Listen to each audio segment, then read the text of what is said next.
New research has found COVID-19 vaccines prevented more than 3 million additional deaths during the pandemic.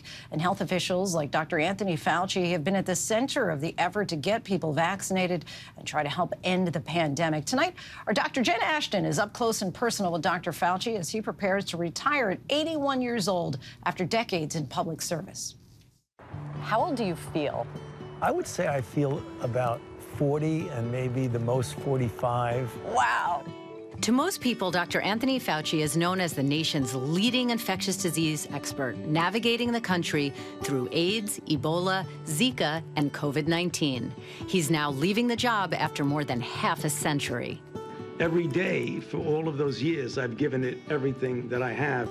To me, Tony Fauci is someone whom I've known and interviewed for over 10 years. I was even one of the first correspondents allowed inside the Vaccine Research Center at the NIH just before the pandemic. The ultimate target of the coronavirus is the respiratory tract, your lung. Serving 7 presidents, Fauci defies the image of being over 80, managing the workload of someone half his age. One of the things that I'm so fascinated about, and I think so many people are interested, is your vitality secrets. We set out to investigate the secrets to Dr. Fauci's longevity, starting with his brisk daily walk. Obvious healthy living is one of them. Yeah. But the other thing is a purpose of what you're doing, where you feel like you're doing something that has an impact and you get very energetic about it. And that kind of sustains you. I don't get bored. I don't ever get bored. Hi, how you doing? Good to see you. Rely on you. Thank you.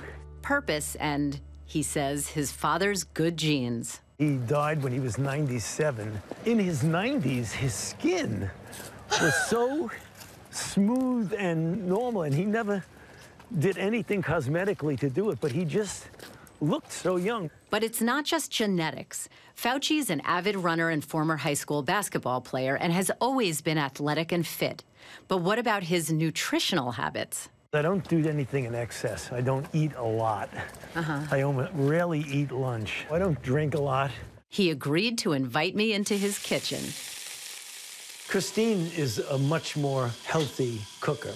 Like last night, she made swordfish, and we have fish a lot. So I love pasta, so I have pasta a fair amount. What's your feeling on salt in your food?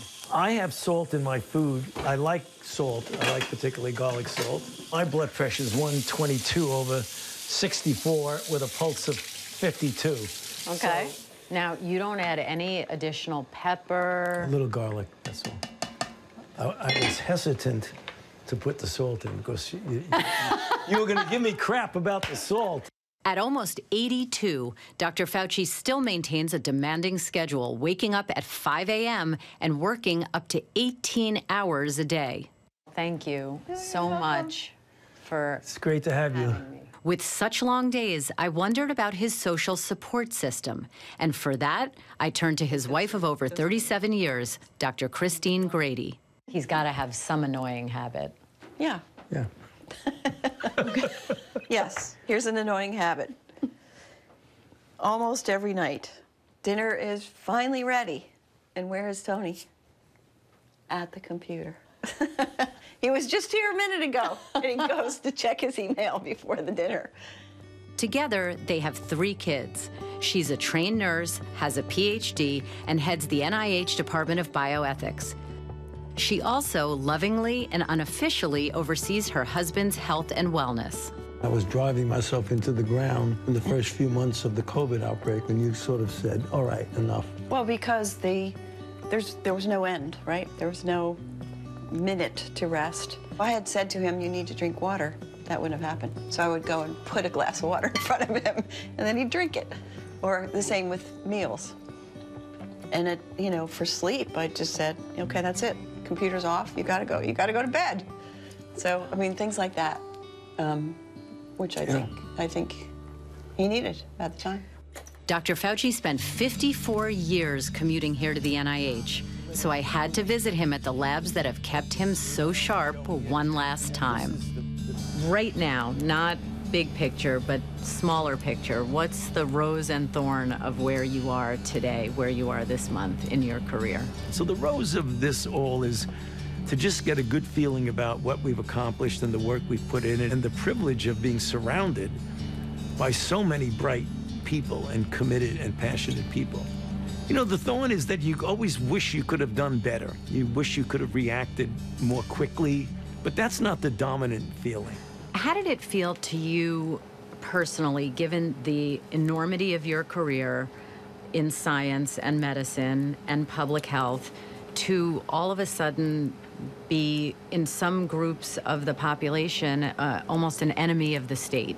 Well, it obviously can't feel good, that's for sure.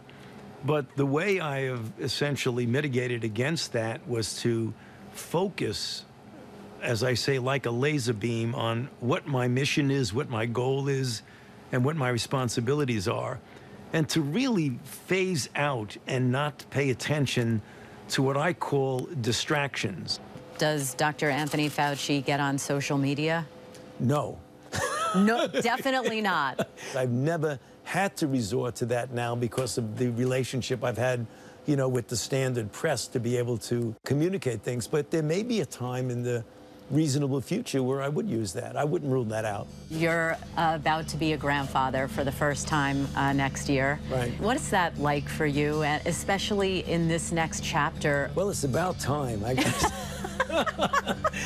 How do you think you're going to feel that day, your official last day on the job? I want to do things while I still have the passion and the energy and the, thank goodness, good health to do it.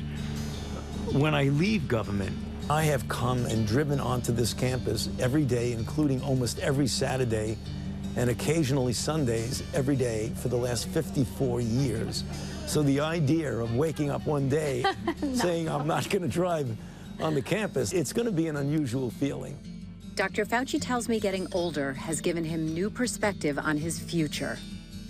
During the crisis of anthrax, during the early years of Ebola, during the years of COVID, time flies by because you're focusing like a laser on what you're doing, and all of a sudden, 2 weeks, 3 weeks go by, and you say, wait a minute, where did 2 weeks? Now, you're very cognizant of each day is sort of like a blessing. Each day, take each day, and don't say jump ahead by a month, because jump ahead by a month, you do the math, it's a certain fraction of what you have left. Right. You know, maximize every day.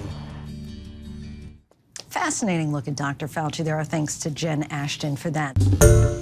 Hi, everyone. George Stephanopoulos here. Thanks for checking out the ABC News YouTube channel. If you'd like to get more videos, show highlights, and watch live event coverage, click on the right over here to subscribe to our channel. And don't forget to download the ABC News app for breaking news alerts. Thanks for watching.